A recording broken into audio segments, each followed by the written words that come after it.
I'm now here with the EBA heavyweight champion, Christian Wooten. Wow! Oh my God, that was a war, a bloody war in the ring. Talk me through that fight. Yeah, I knew it was going to be an hard fight. I knew Matt was going to come out. I thought he was going to come out blazing. He didn't. He started off slower. And do you know what? I was loading up a bit too much on him. He caught me with a couple of shots at the start. I thought, well, the boy can punch, you know. And then I reverted back to my boxing. Struggled a little bit at the start. Found my distance. Was catching him with shots as he was coming in. He kept on coming in quite low.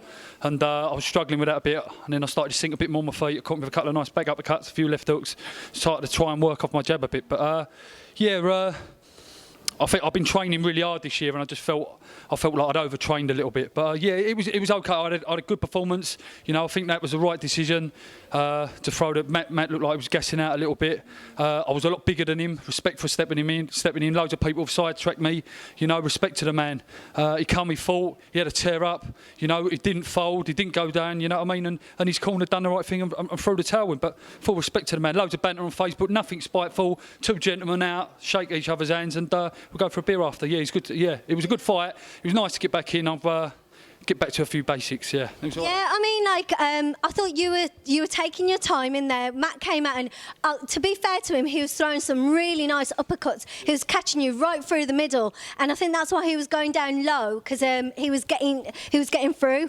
But you held your pace, and you were just picking him off. And like I said, I think because like you've got a bit more power, you were kind of doing, you kind of did a lot of damage there. And again, I do agree with you. I think there was a right decision that his corner threw the towel in, because I think he was gassing out a little bit, but I think he was just struggling with your power.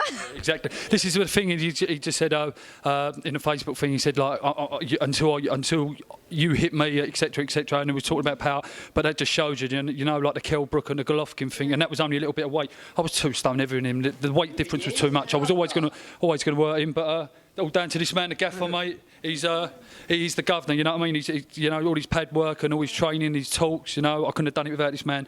He gets me training hard, he gets me thinking, you know. He was in the corner saying, do this, do that. I was trying to listen to him, you know. I love this man. You know, I switched him recently. Best thing I ever done.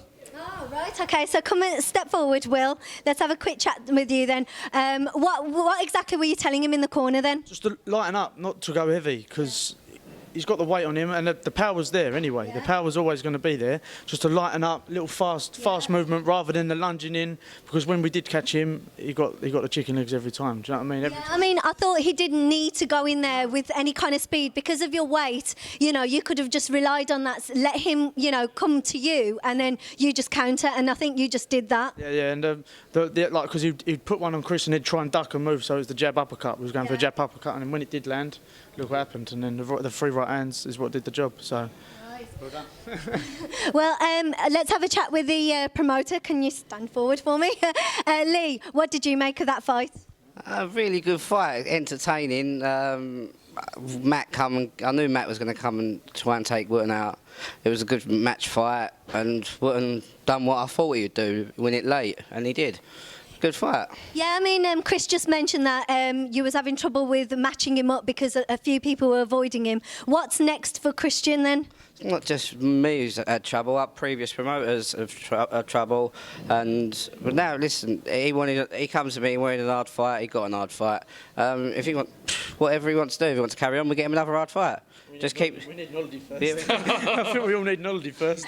It's been a stressful show. We need Christmas off. It's been a bit stressful. Chris is going to pay for us to go away. So, last words from you then, Chris. Do you want to say thank you to everybody tonight? Yeah, thank you for Lee Eaton for doing the show. You know, this is my first EBA show. I thought it was amazing. Very well run, you know what I mean? Very classy. Obviously, thanks to my trainer, Will.